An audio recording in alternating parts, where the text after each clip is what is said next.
तो प्रदेश की सत्ता का केंद्र अब जैसलमेर बन गया है। यहां सियासी संकट के बीच गहलोत कैंप के विधायकों की बाड़ेबंदी की गई है।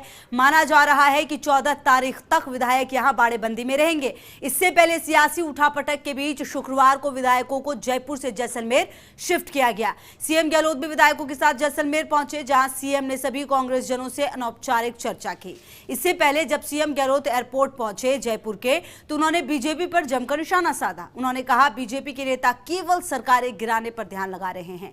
यही कारण है कि हॉर्स ट्रेडिंग में रेट बढ़ते बढ़ते अनलिमिटेड हो गई है। वहीं अविनाश पांडे और सुरजेवाला ने कहा षड्यंत्र के बावजूद लोकतंत्र और सच्चाई की जीत होगी, क्योंकि बीजेपी ने राजस्थान के स्वाभिमान पर हमला किया है।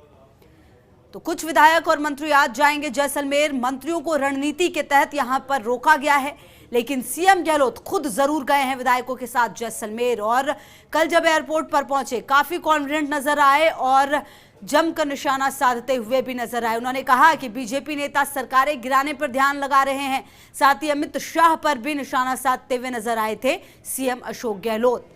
और अब जो सत्ता का केंद्र है फिलहाल वो जैसलमेर बन गया है, क्योंकि बड़ा फैसला अशोक गहलोत की तरफ से लिया गया और जो शिफ्टिंग है वो कर दी गई। हालांकि कुछ विधायक और 12 विधायक और मंत्री नहीं गए हैं। हालांकि मंत्रियों को कुछ रणनीति के तहत ही रोका गया है जयपुर में, क्योंकि देखिए काम बहुत सारे हैं और अगर सारे मंत्री भी वहां चले जाएंगे तो असर पड़ना लाजमी है।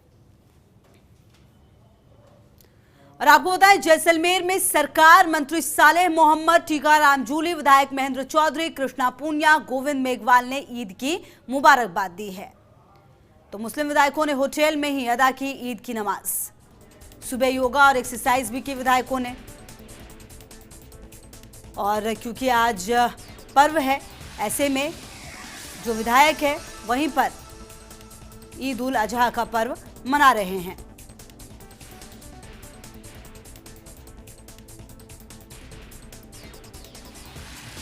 तो लगातार देखिए ये तस्वीरें भी सामने आ रही। देखिए जो विधायक अब वहां पर पहुंचे, कुछ अलग अलग तस्वीरें भी सामने आई हैं, जहां पर विधायक और जो मंत्री हैं वो टाइम बिताते हुए नजर आए पालतू जानवरों के साथ भी। और हमारे सहयोगी लक्ष्मण राघव ज्यादा जानकारी के लिए इसी खबर पर हमारे साथ जुड़ गए हैं। लक्ष्मण, कल तक जो सत्ता का केंद्र जयपुर रह रहा था, होटल फेयरमाउंट रह रहा था, वो बदलकर अब जैसलमेर में शिफ्ट हो गया है। पहला दिन है आज, अभी काफी दिन गुजारने हैं वहां।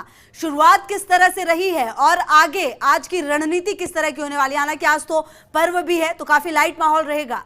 लक्ष्मण,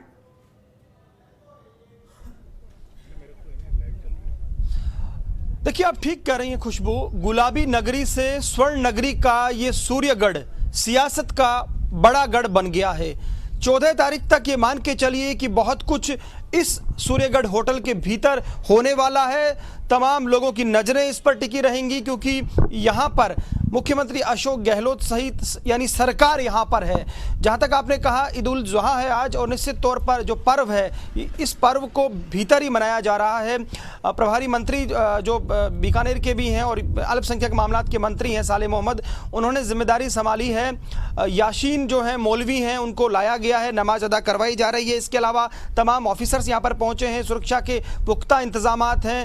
IPS ऑफिसर जैसा कि हमने कल भी बताया था राजीव पाचार भी हैं, तो राहुल प्रकाश ने भी जिम्मेदारी संभाली हुई है। जैसलमेर पुलिस अधीक्षक अजय सिंह अभी यहाँ पर पहुंचे हैं। राजीव से हम पूछ लेते हैं भीतर का जो माहौल है, अभी नमाज अदा की जा रही है, जो अपडेट हमारे पास आया है, क्या कहेंगे, किस तरह से आप इसे, क्योंकि मुबारकबाद ईद की तो बनती ही बनती है, लेकिन सबसे बड़ी मुबारकबाद अब इस कांग्रेस सरकार के लिए तब होगी जब फ्लोर टेस्ट में ये जीत जाएंगे। निश्चित रूप से जो मुबारकबाद के साथ में ये कामना भी की जा रही है कि 14 अगस्त को जो है जीत हासिल हो जाए। ये सूर्यगढ़ तो है, लेकिन ये सियासत गढ़ बन गया है। सबसे बड़ी बात है ईद के बाद में राखी का त्यौहार यही बनना है, तीज का त्यौहार भी यही बनना है, और हर त्यौहार पर यही कामना की जानी है कि किसी भी तरह से फ्लोर टेस्ट में पास हो जाए। जिस तरह से ट्वीट्स वार चल रहा है राजीव, अगर आप देखेंगे तो लगातार जो है सचिन पायलट खेमे में चुप्पी हैं, उनके जो समर्थक हैं ट्वीट कर रहे हैं। तो ये जो ट्वीट वार चल रहा है इसको लेकर आप क्या कहेंगे? विश्वेंद्र सिंह गाए बगाए कोई ना कोई ट्वीट कर कोई नया राग छेड़ देते हैं, तो क्या लग रहा है कि ये सब इधर जो है मुखर है मुख्यमंत्री खेमा, लगातार निशाने पर है उनके, लेकिन दूसरी तरफ एक चुप्पी है और कभी कभार कुछ आता है तो ट्वीट के जरिए आता है, तो इसे क्या माने, ट्वीट पॉलिटिक्स चल रही है? देखिए ट्विस्ट पॉलिसी भले कितने भी चले माहौल को ऊपर नीचे करने के लिए, लेकिन कुछ भी अगर ठीक ठाक होता तो जयपुर ही आ जाते, आमने सामने बैठ के बात कर लेते। आरकमान कह चुका है खुद, कल जिस तरीके से विधायक कह रहे हैं कि वो आ जाएं, बात कर लें, वेलकम है उनका, तो कई तरह की चीजें, ये अभी ट्वीट वार चल रहा है। और शायद ये भी है कि वो कुछ गूगली फेंकेंगे तो कुछ जवाब आएगा, हो सकता है, लगता भी है कि आने वाले समय तक सब कुछ ठीक ठाक हो जाना चाहिए। तो देखिए ये ठीक कह रहे हैं, कैमरामैन भवानी दिखाएंगे थोड़ा जूम करके कि किस तरह से यहाँ पर सुरक्षा के जो इंतजामात हैं, कोई भी गाड़ी वीवीआईपी गाड़ी हो, मंत्री हो, तमाम लोगों की गाड़ी को अंदर तभी एंट्री दी जा रही है जब पूरी एक तरह से चेकिंग कर ली जाती है, देख लिया जाता है, सुनिश्चित कर लिया जाता है कि कौन जा रहा है। तो कहीं ना कहीं ये जो है इस सूर्यगढ़ को कोशिश कर रहे हैं राजस्थान सरकार की अभेद दुर्ग बना दिया जाए विधायकों के लिए कि कोई परिंदा भी पर ना मारे, जो भी कुछ घटे उन्हें पता रहे। ये जो मार्ग है जिस पर हम खड़े हैं, जिस पर ये सूर्यगढ़ स्थित है, सम तक जाती है आगे ये सड़क, उसके आगे पाकिस्तान है, जिस तरह की ट्वीट वहां भी चल रहे हैं, बातें कही जा रही है, चुटकियां ली जा रही हैं। लेकिन यहां पर भी अगर आप देखें तो जो एंट्री हो रही है, कोई आने जाने वाले, उनका तमाम रिकॉर्ड मेंटेन किया जा रहा है। तो राजीव से हम पूछ लेते हैं, अब सुबह से हम देख रहे हैं कि इस सड़क पर भी जो गुजर रहा है उसकी बाकायदा एंट्री हो रही है, तो ये क्या अति सावधानी है या कोई डर है?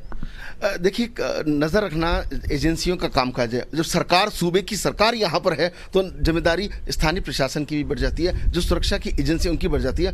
एहतियातन के तौर पे कहीं, क्योंकि 20 किलोमीटर दूर है, बहुत ज़्यादा यहाँ भीड़ भाड़ नहीं है, मैं जो चुनिंदा लोग आ रहे हैं, और भारत से पाकिस्तान की सीमा का ये पूरा इलाका है, तो ऐसे में सावधानी बरतना जरूरी है। लेकिन ये तो खौफ है ही कहीं कुछ हो नहीं जाए, इसे सावधानी बरतना ज़्यादा जरूरी है। देखिए ये सामान्य जानकारियां खुशबू, लेकिन बहुत कुछ इस बात पर निर्भर करेगा कोर्ट में जो बात हो रही है बसपा के विधायकों को लेकर, जो चीज हो रही है उस पर कोर्ट का क्या रुख रहता है, वो एक बड़ा मसला होगा। नंबर गेम्स को लेकर कहीं ना कहीं वहां से चीजें किस तरह से करवट लेंगी, ये भी एक सवाल है। लेकिन इससे ज़्यादा जरूरी जो कहीं ना कहीं लगा, मुख्यमंत्री अशोक गहलोत ने कारण भी दिए कि गुलाबी नगरी से क्यों स्वर्ण नगरी लाया गया। आपने देखा होगा बहुत सारी बातें निकल कर आई कि विधायक वहां पर तनाव महसूस कर रहे थे, उनको लग रहा था मिलने जुलने वाले ज़्यादा हो गए थे। तो ये इस तरह के जो मीडिया में जो सफाई आती है वो है, लेकिन इसके पीछे क्या है ये समझ सबको आता है निश्चित तौर पर। लेकिन हाँ, जैसा कि मैंने कहा था कि मुख्यमंत्री अशोक गहलोत को जादूगर कहा जाता है सियासत का। अब ये बात सही है कि शुरुआती दौर में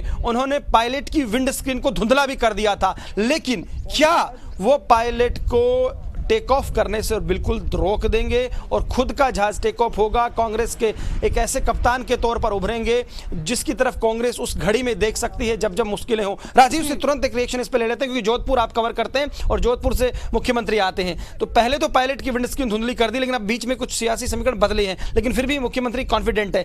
नंबर गेम्स पे यदि हम बात करें, आपको क्या लग रहा है? दो बातें अहम हैं। मुख्यमंत्री कहते रहे कि मैं भले कुछ भी हारा हूं, हिम्मत नहीं हारा हूं। उनमें हिम्मत है, कॉन्फिडेंस, उनका बॉडी लैंग्वेज, उनका एक्साइटमेंट, लगता है कि वो कामयाब होंगे। लेकिन साथ में उन्होंने ये भी कहा मैं थांसू दूर नहीं। ये एक बहुत टैगलाइन है। लेकिन नंबर गेम की बात करें तो नंबर गेम का ही खेल है, इसलिए सरकार यहां है। लगता है कि मुख्यमंत्री 14 अगस्त को जिस तरह की जो सोच, लोग जो दुआएं कर रहे हैं और साथ में जो विधायक इस तरीके से जुटे हुए, लगता है कि अगर गेम कहीं ऊपर नीचे भी हुआ लेकिन गेम वो पार कर जाएंगे। तो देखिए अभी जो है मोटे तौर पर मैं देखूं, अंदर जो है ईद की नमाज अदा की जा रही है, तमाम मंत्री हैं, मुख्यमंत्री खुद हैं। मुबारकबाद का ट्वीट उन्होंने पहले ही कर दिया है मुख्यमंत्री ने। और जो जानकारी आ रही है वो ये आ रही है कि थोड़ी बहुत देर बाद मुख्यमंत्री अशोक गहलोत यहां से निकलने का कार्यक्रम है। अभी तक पुष्ट नहीं है, लेकिन कहा जा रहा है वो जयपुर जा सकते हैं। बिल्कुल बिल्कुल। चलिए लक्ष्मण, लगातार नजर रहेगी, आगे भी आपसे पल पल की अपडेट लेते रहेंगे। शुक्रिया आपका इन तमाम जानकारियों के लिए। और हमारे सहयोगी राजीव भी वहीं पर मौजूद है, आगे भी आपको बताएंगे कि वहां पर क्या कुछ हलचल हो रही है।